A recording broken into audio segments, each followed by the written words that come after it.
Coaching Remotely podcast presented by New England Patriots Alumni Club. Dante Scarnecchia has had influence over players over the last 35 years, had just recently retired. Our own Chuck Wilson from Evenfield had an opportunity to sit with Dante Scarnecchia and extract from him some of that wisdom. You grew up in East LA. I did. Take us back to early childhood. What was the role that sports played in your life? You know, it's funny that when you look at it in that context, you know, the Rams were in LA.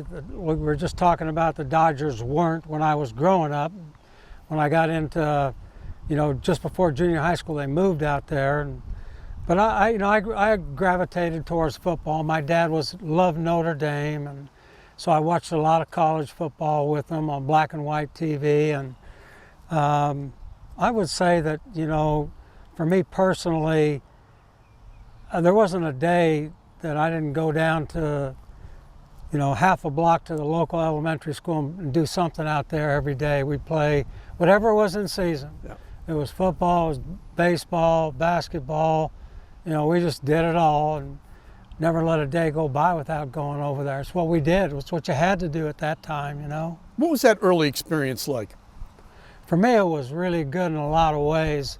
Most importantly, you know, it gave me a way to expend all the energy I had outside doing things I love to do. And I honestly, that's where I probably had my first inclination that maybe I wanted to do something along the lines of coaching. There was a guy that opened the playground up after school every day and organized the team activities for all the kids that were there, and there were a lot of kids there. And we used to call him Red because he had red hair and he was a college student, and he just organized it. And I remember that was my first thought. I said, man, this guy's got the greatest job in the world. He was probably making $1 an hour. But I didn't know that, and I didn't care about it. I just thought how good it would be to go out and do something like he was doing, be outside playing sports or organizing sports. And that's where I probably first got my first inclination. You know, many athletes have been told sometime along the way that they lacked something, couldn't do something. You weren't that big. No. But you ended up playing positions that require usually some size. When was the first time that you heard somebody tell you that you weren't going to be able to do a certain thing, weren't going to be able to achieve a goal that you had? You know, I don't know. I know that when I was in college, and I went to junior college like a lot of kids in California did, and you know, I thought, well, I'm going to play 2 years and I'm going to go to SC or somewhere, and they really weren't very interested in me. And the same thing was true when I got out of high school. You know, I knew it.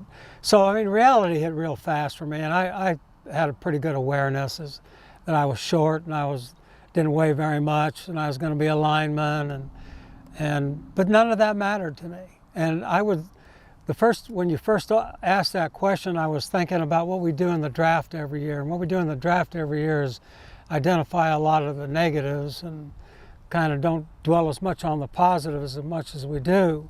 And you know, it brings me to a really strong point that I've always had. A lot of people are going to tell you what you can and what you can't do. And you're not good enough to do this, you're not good enough to do that. And I think you got to make them prove it, man. I think you just take it all as a challenge, and that's why I have such a great affinity for the guys that come out in the draft every year that maybe are a little bit too slow and aren't a little bit fast enough and aren't long enough with their arms and all that other stuff. But when you watch them play, they play really good. And if there's enough of the measurables there, you say, I like that guy. I want that guy. Let's get that guy on our team. And I think that transcends everything that happens in our lives, you know. Everyone will be willing to say, you're not very smart. Your grades weren't that good. You know, you only went to this school. Who cares? Prove it. Prove it. That's the greatest thing that we have, all of us. Prove it. Make them wrong.